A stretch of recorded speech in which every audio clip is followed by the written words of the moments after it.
Well, a very good morning wherever you're watching us from. This is Kirk in the morning. It is the 30th day of November 2022. Of course, it's the last day of the month before we welcome the month of December as from tomorrow. This is the day that most hustlers have actually been waiting for, because from tomorrow the Hustler Fund will be launched. So there will be a function actually, because today it's being launched, and that is one of the things that we're going to talk about today in the show.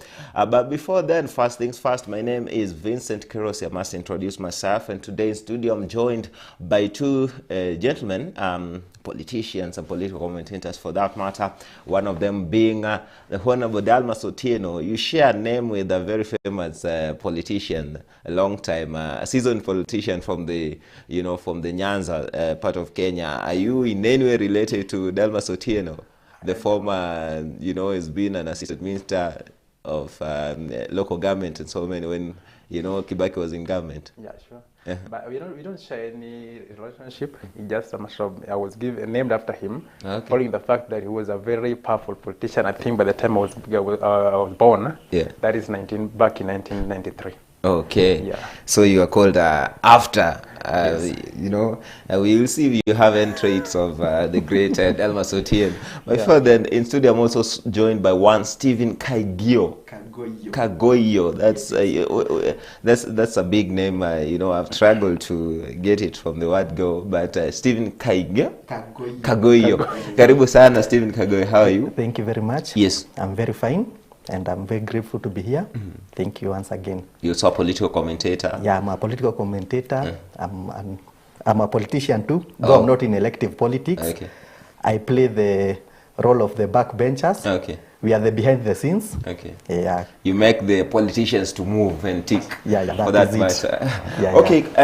Now, this morning I want us to really go straight into it, because our time has gone. But before then, I want us to have a look at what are the top stories in the newspapers this morning, because this will shape our conversation this morning. And of course, the top story in the Standard this morning is all about the Hustler Fund launch that is happening today. Hustler Fund launch, the good, the bad, and the ugly. Freedom is here. That is what they say. President William Ruto will today launch the fund to assist hustlers accept or access cheap credit. The fund will help many businesses start and flourish. However, it has not been an easy ride to get here. That story is covered on the Standard page 6 and 7. And of course, that story also makes the top story in the Daily Nation this morning. The Hustler Fund is finally here. And I think it's only important that we begin from here. And I thank, God this morning that we have a balanced panelist, because we have one who is an apologetic of Azimio la Umoja and one who is also from the Kenya Kwanza government. Steve, you are from the Kenya Kwanza government. Yeah. And today is your big day. Yes. What do you intend to see from the word go when the launch begins on the Hustler Fund? Maybe to correct you on that, it's not a big day for us. It's a big day for the whole nation. Because Well, the Hustler Fund, it's going to cut you. across. We are not going to look at any political party. We are going to focus on all the hustlers. Not only when we say hustlers, we mean every entrepreneur who is here. So it's a big win. It's a big day for each and every business-oriented person, an entrepreneur, and all the persons and all the citizens of this great nation of Kenya. Since the Hustlers Fund, as we have had, it's going to be a mobile phone application that doesn't want to know whether you are a Kenya Kwanza ally or an Azimio ally. As long as you are a Kenyan citizen, you have a mobile phone, you have an ID card, you are eligible to that. And honestly, as we are going to talk, we are going to shed more light on that, because much have been happening behind the scenes. People only hear about Hustlers Fund, and we have had critics about the same, some saying that amount is so small. So we are going to shed some light. We are going to share our entrepreneurial skills on that, so that we can help other hustlers who are out there. There are some other people who have been misled by our opponent. I think we are at the current situation, we have an opposition that doesn't know it work. The opposition is only opposing each and everything that the government of the day is bringing on the table without looking at the benefits of the same. So this product is a big win to each and every person in this nation, and it's going to change the economic status of this nation. If it will be handled the way it's supposed to be handled. Yeah. Okay. I'll come back to you shortly, but I want also to engage Bwana Dalmas on this. From the word go, what is your take on the Hustler Fund now that it's being launched today? It was a promise from the Kenya Kwanza government during the campaigns, and even when when the president William Ruto was inaugurated, he said on 1st of December, he gave the date. Here it is. 1st is tomorrow. Today is the launch. What is your take? My take, actually, first, Kenyans are disappointed with the so-called government of Kenya Kwanza. Kenyans are 100% disappointed. Well, they are disappointed. In power for the last 2 months or so. Actually, you know what? There were short-term remedies which were to be realized immediately after they take the office. There are those things they said that immediately after the first 100 days, they were to be realized. And above, actually, Hustler Fund being one of them, it is happening that on a broad daylight, their head, that is the President Ruto, coming back to say that, you know what, there is no free fund, free money is not there. When he was campaigning, actually he used to campaign. I can even play a clip for you. When he was campaigning, when he came to even to Choka, where I come from, and said that 50 billion will be issued, that will be interest-free. What did he say when he was saying the last utterances he made, that there is no free money. There is no free money. What do you think that hustler person, Mama Mboga, the Wanjiku, the Atienos, the Wamboys who are down there, who had already been like, this one nice, now it's a relief for those people who are small like us. This money is not going to frustrate us as those money lending companies which have been there frustrating people, the Fuliza. Actually, I can tell you, Fuliza is not frustrating people. Go to Talas and all those small businesses, those money lending companies, they really frustrate the common mananchi. Because it's a money that once you've taken it, the due date is there, now frustration is there. Fuliza can maybe not sometimes, they will just be able to pile the interest, but it's not that much compared to those other money lending companies. So it is a very big disappointment for the Wanjikus, who thought that this thing will be interest-free. Their Lord is saying that, they call it, their president, actually he's not my president. He's not, because I never voted for him. Yes, so it's just a day of a disappointment, and most people are much disgraced with the Kenya Kwanza government. Well, that is your take, and I believe it's not a position of, your party, where you come from, or, where you're, apologetic to. But again, we've had even them speak. I wish I could get that clip from yesterday's parliament sessions when, the minority whip, that is Junet Mohammed, was also had the same sentiments like yours, that Hustler Fund is something that is not going to vote and is not going, to push for it. But coming back to you, Steve, I want to connect with what Dalmas has said. Actually, when the government was, when the president now, the Kenya Kwanza was campaigning then, they said this is a fund that is, first of all, there was no interest at all that was going to be levied on this fund. But coming back, they said it's going to be levied by 10, that is under 10 percent. Now it's 8. And we hear it's capped at 50,000 shillings. You can't take more. Yeah, okay. Actually, for a start, you can't bite more than you can chew. So it's capped at that, but that's at an individual level. As an individual, you can access between 500 to 50,000. Then we go back to the issue of interest. When you look at here, my brother here, Dalmas, have talked about the money lending apps. And those apps are the ones that have blacklisted our people. No bank.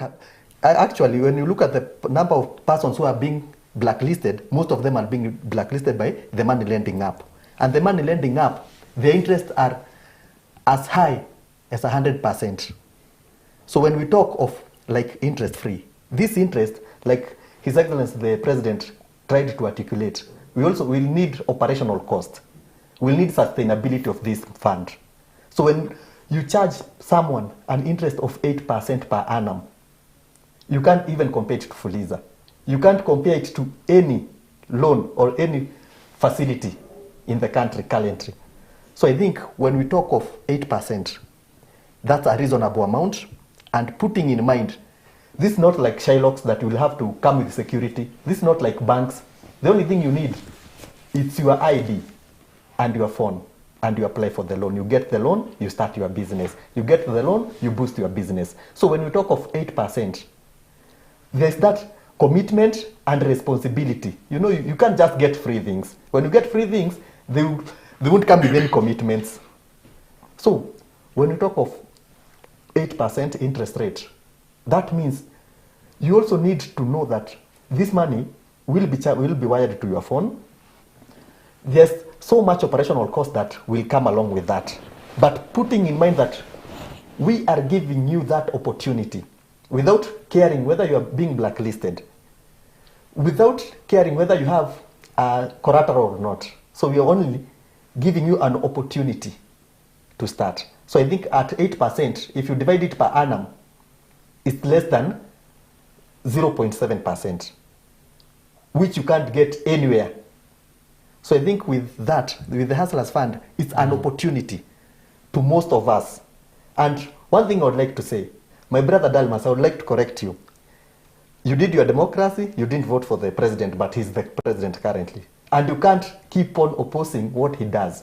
If you oppose this thing, other people will access the fund, and now you'll start again crying and complaining that this thing is being given to some individual, but you are the ones who are pulling yourself outside of it.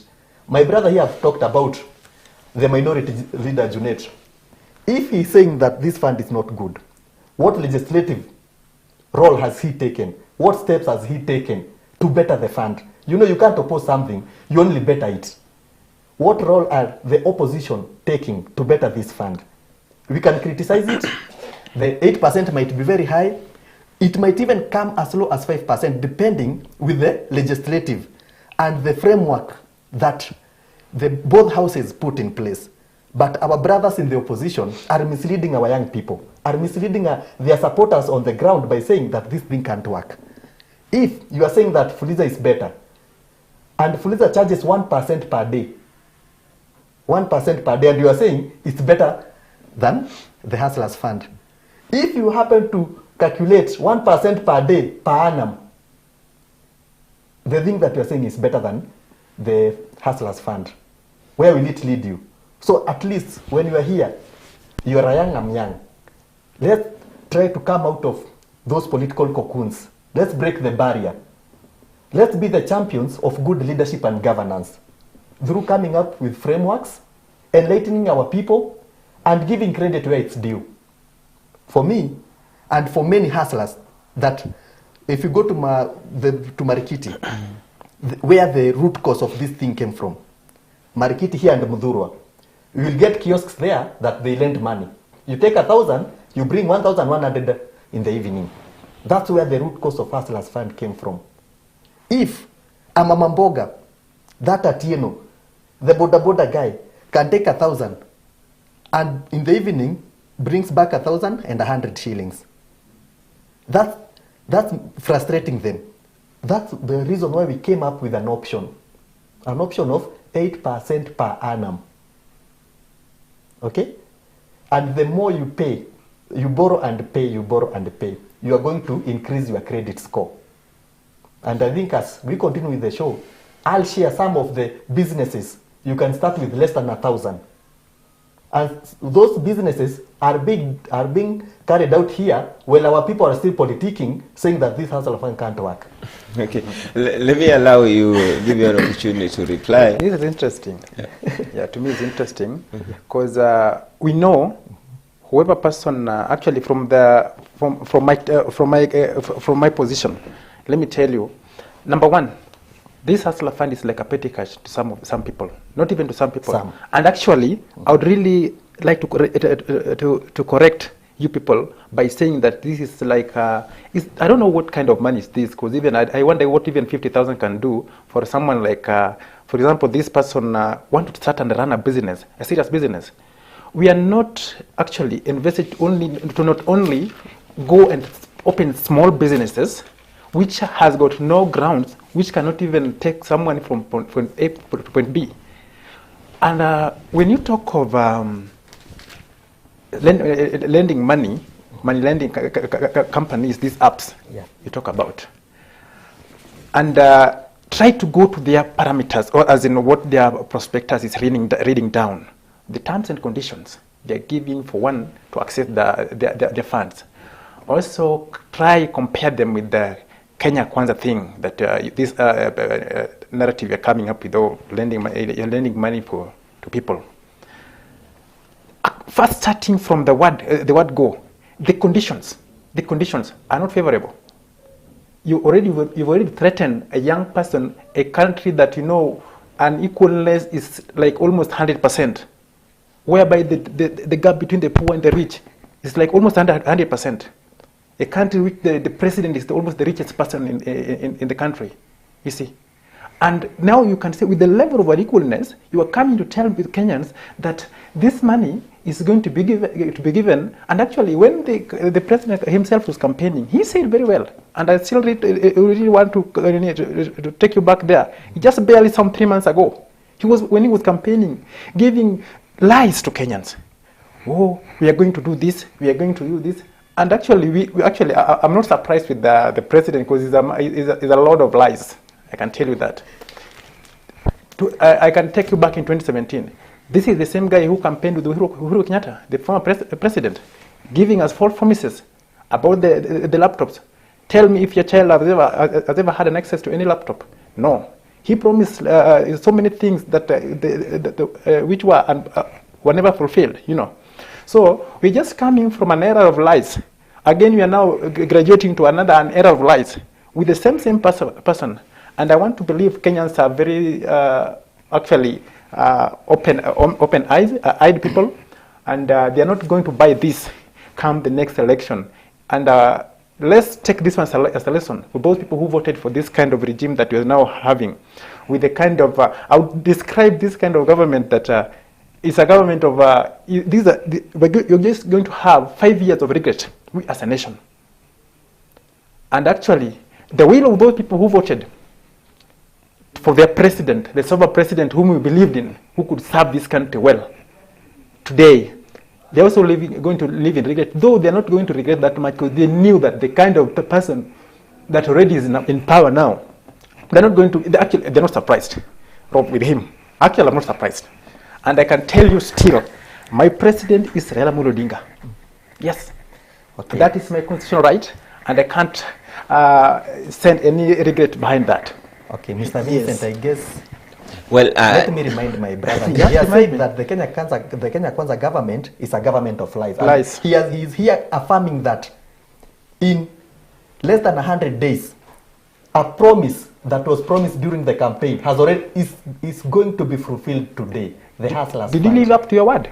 Yeah. Did you live up to your word? We talked about 100 days. That's a time that you can start developing a scorecard. Did you live up to your word? That is my question. Because coming to what you're saying, in response to what you're saying, you were supposed to give. If I say that I'm going to give my child a laptop, I'm going to buy for my child a laptop, there's no reason for me to come up and say, you know what, my child, no, because I said this, now that add me some money, I buy for you the laptop. No. This, you need to tell your child the truth, so that the child will also have the trust with you as a father. That's where we are going. Yes. We are going back there. I promised my child a laptop. Yes. The simple thing I can do to him or her is to tell her, you need to know how to operate this thing. That's one. And that's the reason why we are saying we are capping at 8% interest. So we are talking about a promise. Did you mention anything like interest rate when you're campaigning? Did you? Did you? Okay. Play me any clip that says that. Things, we need to sit down. I told you there are so much things happening behind the scenes. But before this thing come to realization, there are so many things. Okay. The hustle fund before you come the camera in a limelight and say tell Kenyans that this is what you want to do, you must. Okay, let me try to take this conversation forward. I want to look at how this fund is broken down, and as we say, 8% interest. Yeah. The interest is to be paid by the beneficiaries of the fund, and it rise to 9.5 in case of a default. Look, And there are 5 prolonged benefits in that. There are loans, savings, insurance, investments, and retirement benefits in that fund itself. And the upper limit of annual turnover of businesses to benefit from the fund is 100 million shillings. And one must be, of course, 18 years to apply. Now, the 50 billion shillings amount of money in the fund targeting small businesses could be revised upwards or downwards by Parliament. So it means that the parameters and even the framework around this fund has not been developed fully. So then why launch something that even the framework is not fully developed? There's a confusion in this government. Okay, you Kenya Kwanza people don't do like things, and this is where you're going to mess. There's something we call lesson learned. Where? You can't learn a lesson from something that we haven't implemented. Okay? We are starting to implement, and we have said it might go up or lower. Okay. What if you learn something, you learn from it, but it fails? You know, that's public funds that are, you know, that's the reason why we are talking about insurance, security, and all those. And also the issues of defaulter. You know, we can't ignore the issue of defaulting. We can't just be there as a government. Since we promised this, we give you that. And we don't. There must be repercussion for everything, okay? You can't just take someone's loan and you default to pay and you expect even you here, even you here, there must be that. Talk as a, you know, I want to be reading from a script of being an ordinary Kenyan. Yes. You see, and also as a young Kenyan. You know, you're speaking as if you are maybe you hear people talking of dynasties, and I don't want you to go there. Yeah. When you are here, don't speak maybe to impress your master. Speak to the interest of the real person, whom you are. Because I personally here, I feel like I see that Kenyans are not happy with what is happening actually. They're not happy. They expected something which was going to be flexible to them, whereby, and actually the government is coming with something, and is also coming with conditions and intimidations and threats. You threat me first. No. Insecurity. You threat me first. You want to give me money, but you know, I'll take you to the jail. You know, but I don't know. Interest rate will grow. So, like, are you even realistic to yourself? Okay. Let's be honest, Bana. Those are rules and regulations. Rules, and everything. And they're so dire. They're so dire. They are not supposed to be in that given manner. They were supposed to be flexible. Maybe they say, okay, if we don't pay, this is how, and they give at least a flexible manner on how they can recollect, they can recover their money, you see, but not giving sanctions. Actually, that's the sanction in simple terms. One thing. There's something called Youth Enterprise Fund, and the Youth Enterprise Fund have been misappropriated, have been misused since there were not those conditions. It's good that now you want us to put things on the light. We put things on the light, you start complaining. It's good to be told the truth that if you default, there will be an increase in the interest rate. If you default, you will be held responsible. If you default, you know, if you don't give those conditions and you bring them may I ask you something? Afterwards, people will start saying, this government is a con. No, but when you tell them, when you put things on the table, let me ask you from the word go, they'll start again complaining that the conditions are so tight. Which flexibility do you want rather than taking your mobile phone, applying for a loan when you already have a business plan and start implementing your business plan? Well, guys, I think we need to put that to bed for the time being because it's being launched today. Let's wait until it's launched and see how it's going to develop going forward. And remember that we'll try to give you this, you know, the launch live on Kirk TV because the president is going to oversee this as from 10 a.m. live from Green Park in Nairobi, and when that happens, we'll be sure that you'll get that live on Kirk TV. Now, away from the the Hustlers Fund, because that's one of the issues that is trending in the country right now. Another issue is on the Cherera 4. And this is something that I wanted to talk about. The issue to do with the 4 commissioners who dissented during the August 9th elections. And this is, of course, Irene Masit, Just Nyang'aya, Francis Wanderi, led by the Vice Chairperson of the Independent and Electoral Boundaries Commission, of course, IEBC, Juliana Cherera. You know, I believe you followed what is happening in the committee of JLAC that is overseeing the petitions hearing that were presented to the commission. and they did. Yesterday they finished it. The hearings, and they have retreated, of course, to prepare a report that we should be presented tomorrow in Parliament, because the framework, of course, the rules say that 7 days, and that is expiring tomorrow, so they must present the report tomorrow. You've been following that, and I want to begin with you, Bernard Almas, from where you're seated. How have you followed these proceedings so far? What do you make of them? I personally, the procedure of the whole process, how it came into place, it was all about political. Number one, I can confirm to you, it was all about political revenge. The president even himself, the other day, in just it was day 2 of the hearing, he tweeted, and I want to believe you also heard that tweet and saw the tweet, that he described already the 4 commissioners as rogue. That shows to us that it was going to take sides. And even from the look of things, how the jail like itself is conducting the whole process, there is no fairness in this process. I think this is a situation whereby one is going to maybe either lose his or her career.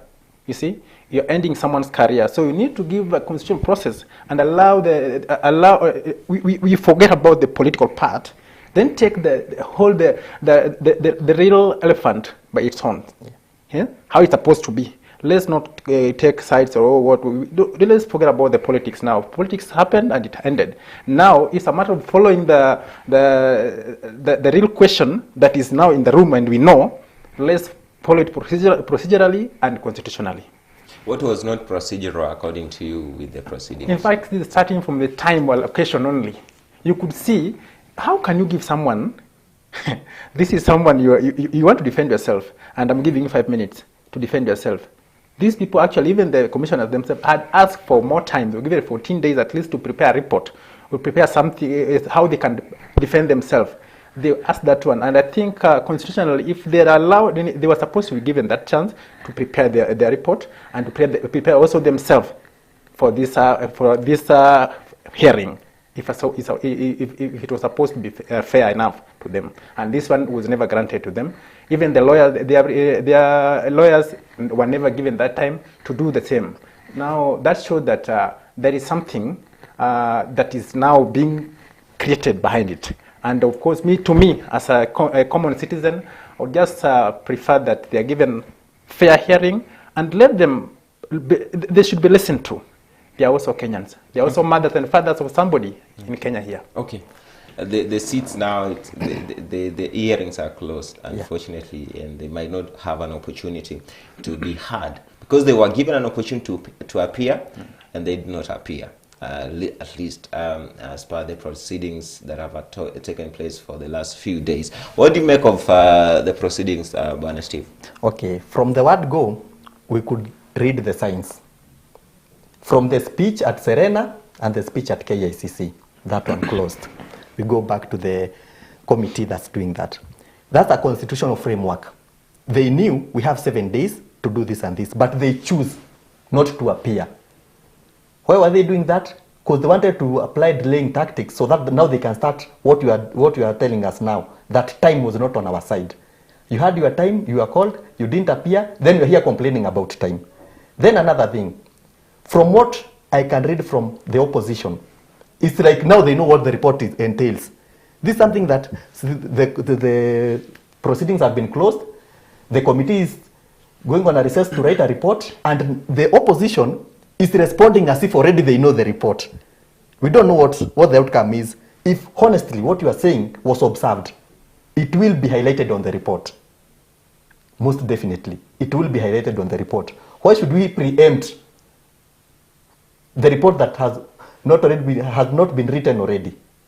They are going on a retreat to do that, and now we are preempting as if we already know what the report entails. I think we should give the committee time to do its work, but from a layman's language, as I started, if it can't be a coincidence of a speech at Serena and a speech at KICC. One, the chairman of IEBC, Wafula Chebukati, told us from the word go, that this time's election will end at the polling station. Not at the constituency tallying center, not at the county tallying center, not at Bomas. The process was ending at the polling station. If you vote at Choka, Maua Primary School, stream 2, that's where the election were ending. The presidential results were being streamed from there. And if they were being streamed from there to Bomas, then they wait for the physical form to come to verify. And they verified all the forms. Where did the problem come at the last minute? And they, okay, if they have the evidence, they could have tabled the evidence from the word go. You know, if you have evidence of something, you don't need time. You call me here to come explain myself, I know myself. I know the truth. I don't need time. I'll just come and tell you what I know. I don't need time to prepare anything. I don't need the guidance of a lawyer. If I know something, I know something. If they knew something, they would have brought evidence from the time they were at Serena, and even now that we follow the constitution that allows for them to come to be listened. They refuse to come to be listened. When the time is elapsing, they are now running, claiming that they were not given fair hearing.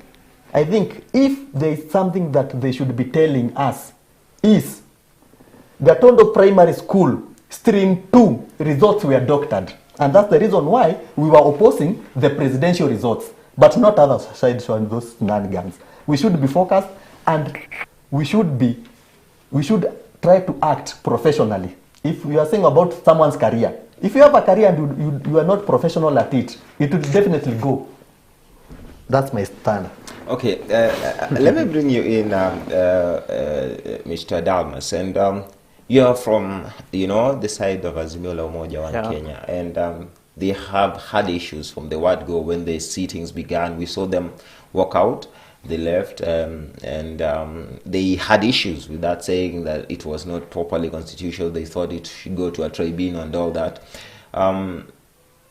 From where you're seated, do you contend with the fact that all this is political, both from Azimio la Umoja and both from Kenya Kwanza? This is a political process at the end of the day, because those people Azimio are for, the Cherera for, those who are on the other side are for, are against them, because they say they try to take kuwanyanganya tonge mdomoni, if I may use that, during the general election. Is this not a political process, and we have to be political about it at the end of the day? It's true, actually. In response to what my brother is trying to propagate over, is the only thing that you are behaving as if you're not in Kenya.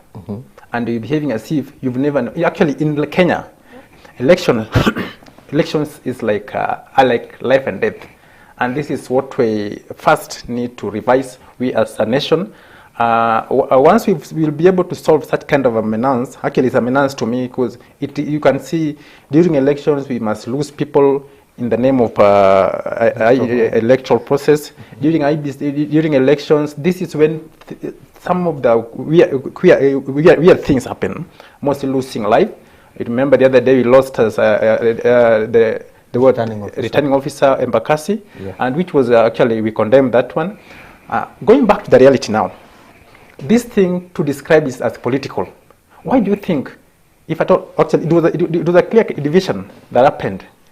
It would come to the failure of my understanding that why would the 4 subside at the 3, whose commission consists of 7 commissioners. This is what make up the IBC commission that recognized the 7. And you could see clearly the 4 subsided. And these 4 came at the same time. You see? When they came at the same time, why do you think they would subside themselves, the 4? The process was null to them. They never believed in the process that was actually going through. From when? You could... Actually, I'm saying from when? The event I'm giving you, I'm giving the event that started from the electoral, during the electionary period. This is from date 9. I'm giving event that started from date 9. That is the day we voted, Senor.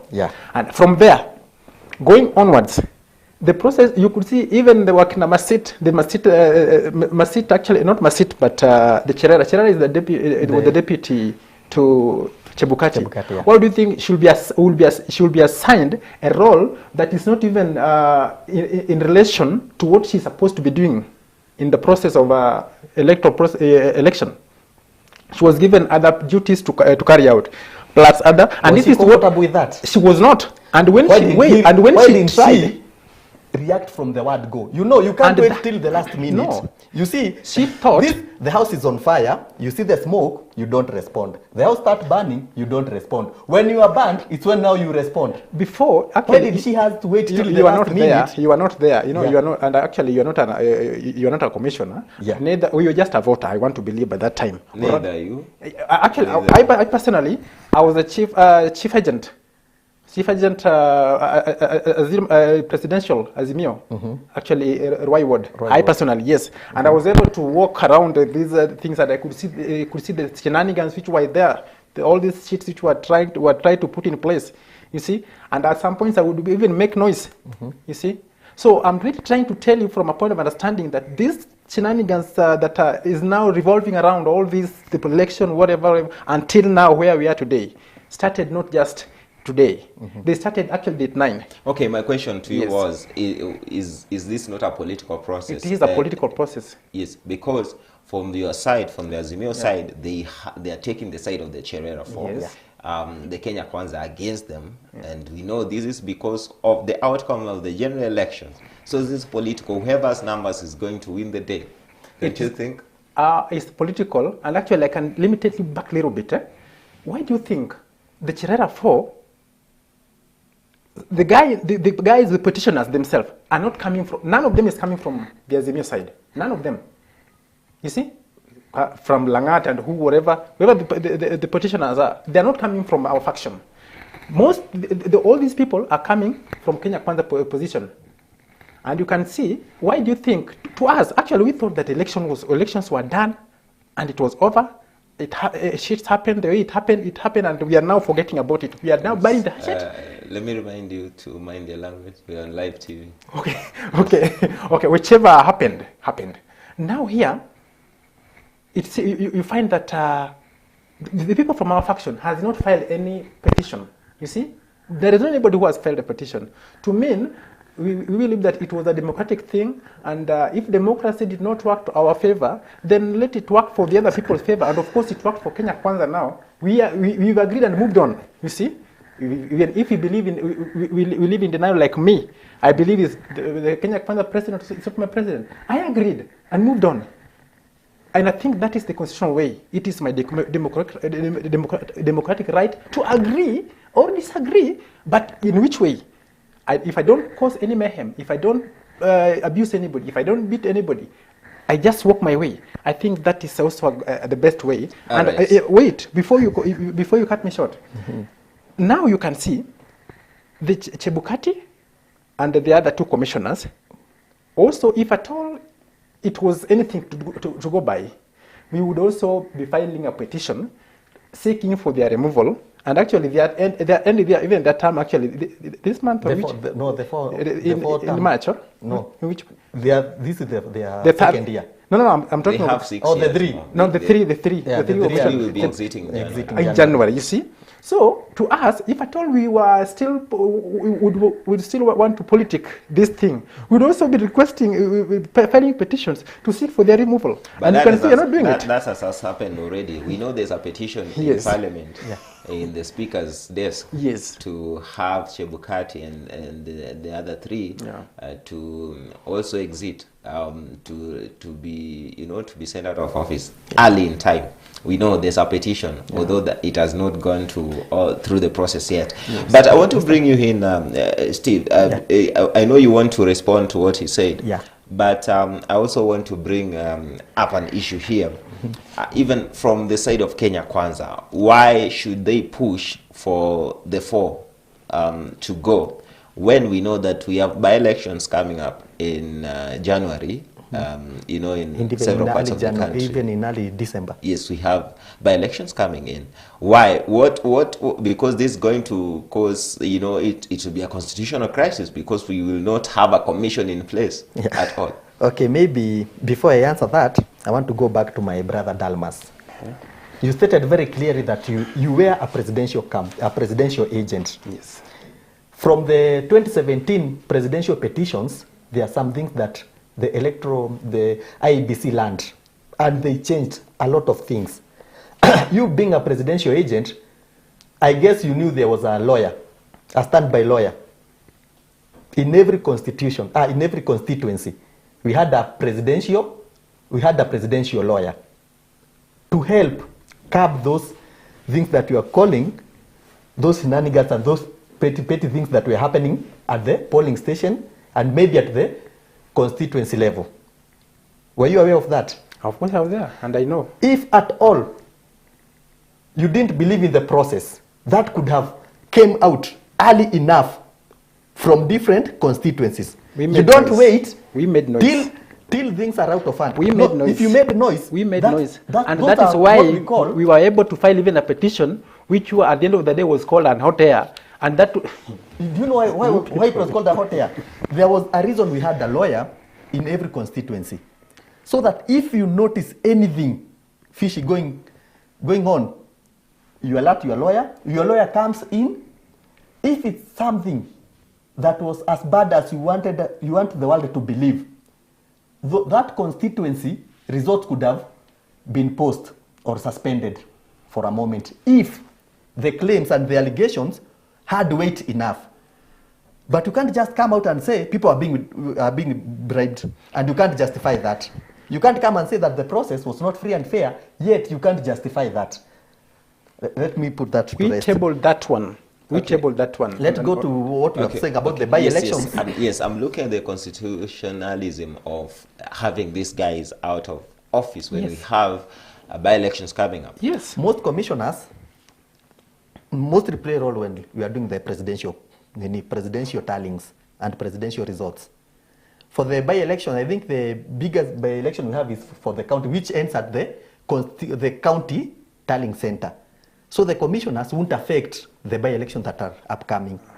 But is it not a legal issue? That is so irresponsible. Yeah. That is so irresponsible response. Actually, let me tell you one thing. Don't you even see yourself that we are the same way Mr. Chris has said that this is a constitutional crisis. We are so far by 8th of next month. Next month, you're going to have by-elections happening in different parts of this nation. Yes. Don't you see that since they are the people who should oversee the whole process, and also is there an agency? Is there an agency of commissioners? Is there an agency? We need to go back to the drawing board and see. If at first they failed, we can't continue entrusting them to hold any public office. And at the same time, if at the end of the day we listened to them, and at the same time, and they were given that chance, this country would be burning as we speak. So we can't continue. Two wrongs don't make a right.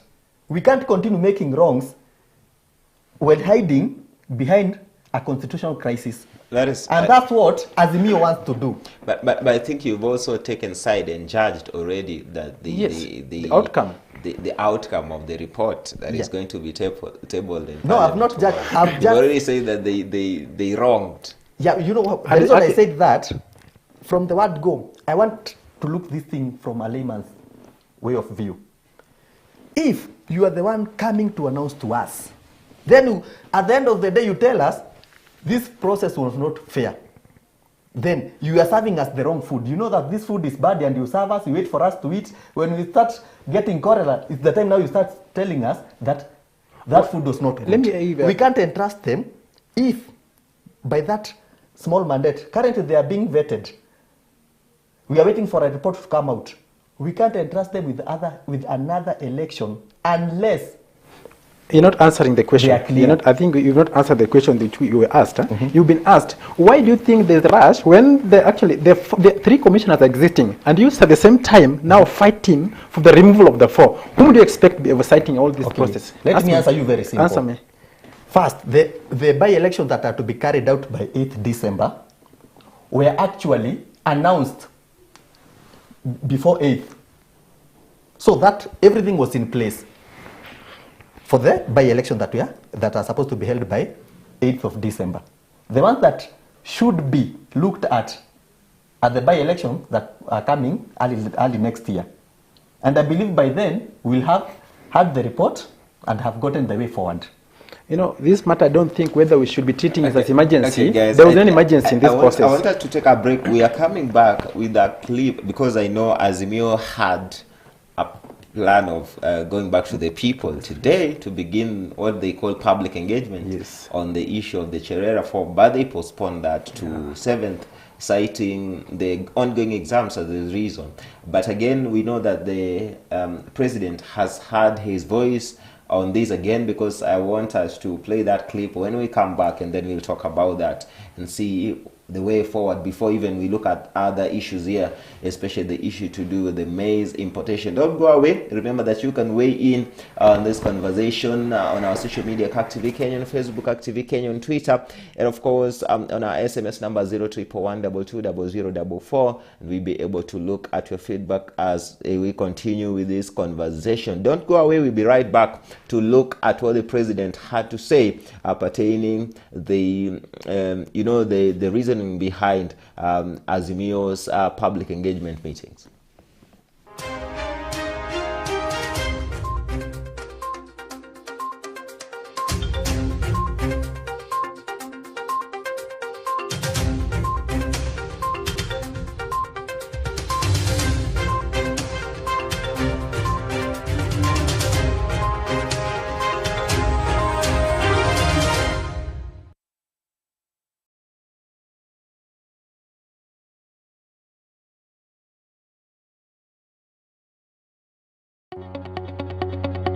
We welcome your feedback on our programming. For questions or comments, kindly get in touch with us via email info@kirktv.org, SMS 0111220044, or call us on 0794 588 054.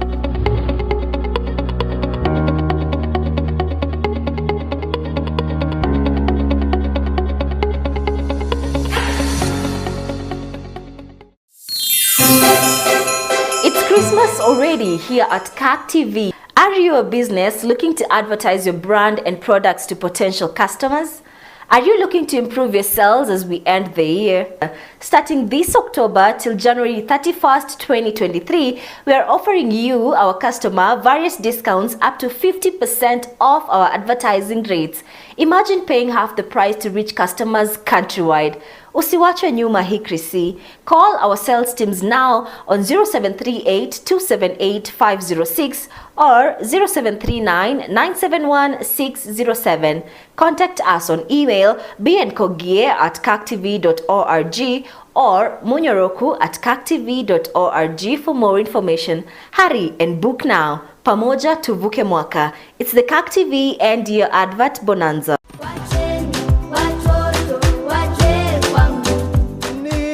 Nitashinda Bwana, nitashinda kama wewe vile ulishinda.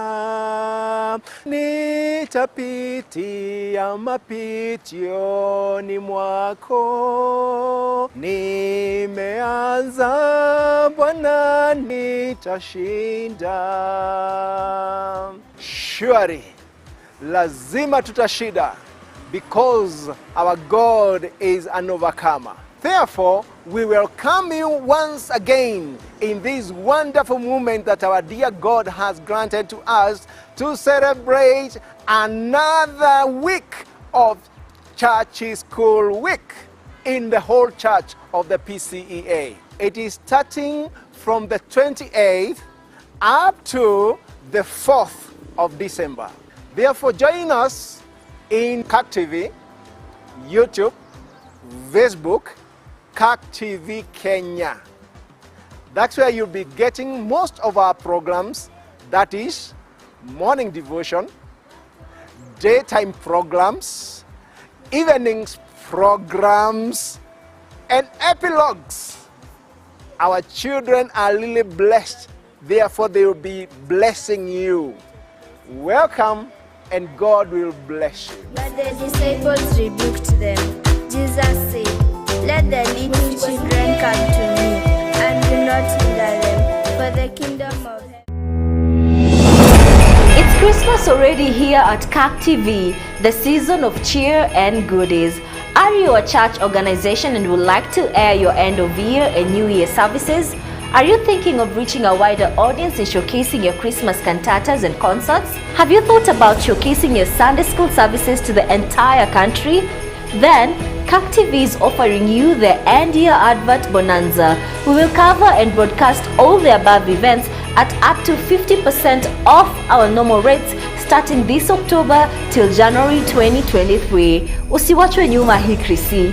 Call our sales team now on 0738 278 506 or 0739 971 607. Send an email bnkogie@kirktv.org or munyoroku@kirktv.org for more information. Hurry and book now. Pamoja tuvuke mwaka. It's the Kirk TV End Year New Year Advert Bonanza.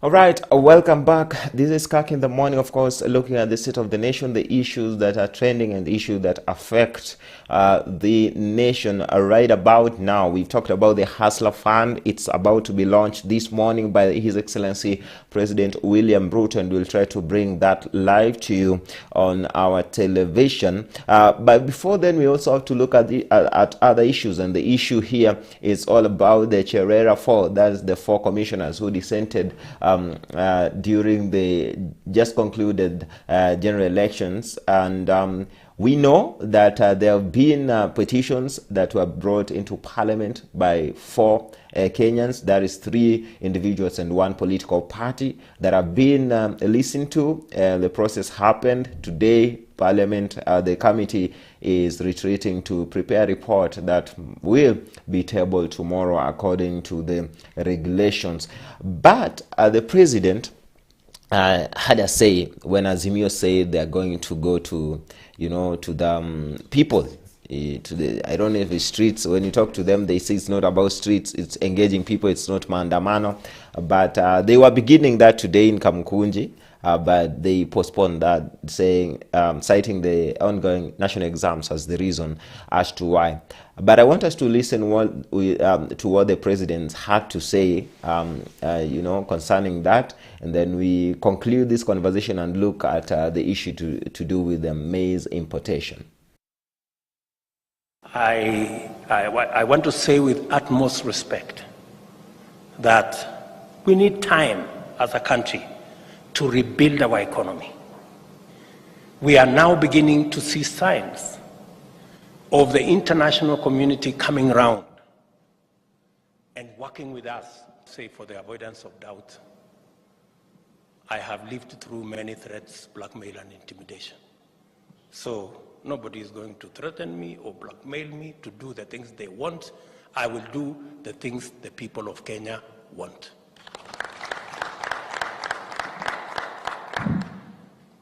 Many of my good brothers have already positioned themselves and their families in positions.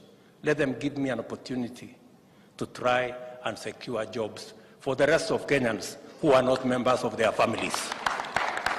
Tafadhali, please, tusaidiane, si ndio? Sasa nyinyi wangwana, si tuheshimiane kidogo. Nyinyi mumepanga mambo yenu, mumepanga mambo ya familia zenu, ndugu zenu, dada zenu, watoto wenu, alafu mnataka kupeleka watoto ya Wakenya wengine kwa maandamano. Bana, hiyo ni ufala ya kilograms nyingi sana. Hiyo haiwezekani hiyo. Watupatie nafasi. Well, the president, they are almost emotional when talking about the people in positions and families, and saying that those people have decided to take other Kenyans to the streets. that's a response to the Azimio la Umoja One Kenya's purported public engagement meetings. I want to bring you in on this. Let me bring you in, Steve. He's talking about specifically the speech by the president there. How do you see it? Is it him being under siege? Is just being the president he is? Okay, one thing I would say is that we have a very honest president and a very straightforward president. And the president is saying things as they are. Currently, we are trying to revive the economy. And we all know what going to the street means to our economy. If at all we mean good to these people, we have other ways that we can do rather than going to the streets. If you say you are going to the people, we know what they mean. They mean they want to go to the streets. They had planned a meeting today at Kamkunji. We know what happens at those mandamanos. People are being looted. Every manner of things are being carried out through those mandamanos. So currently, what I would say, the president is very right, and I support him 100% on that. We should get other ways of addressing our problems. But still on the same, we have heard that they called it off. And from what I can say, it's not because of the ongoing exams. Currently, the opposition don't have that political muscles to mobilize, to lobby for mandamanos. This is not 2007. This is not 2013. As we can say, politics is a game of numbers.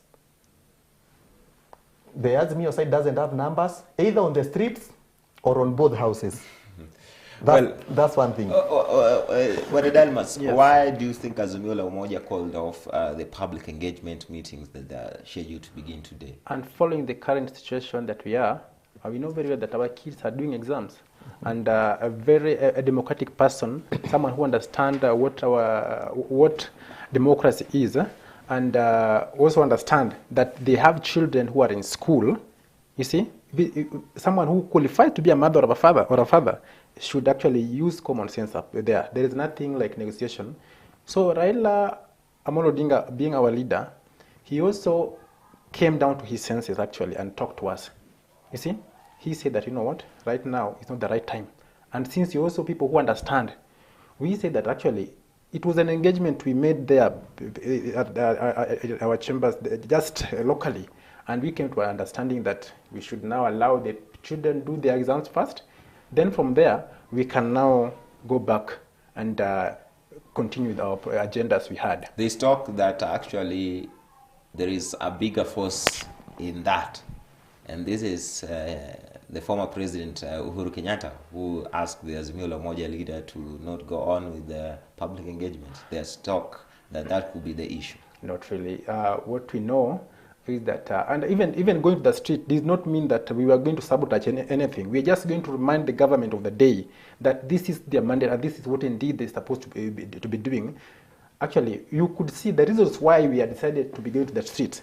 Number one was all about the ignorance by the president, starting from the Hustler Fund. He had said that it was going to be a levy-free, which did not come to the day actually how he said it. That is also number one. We were trying to remind him that you need to live up to your word.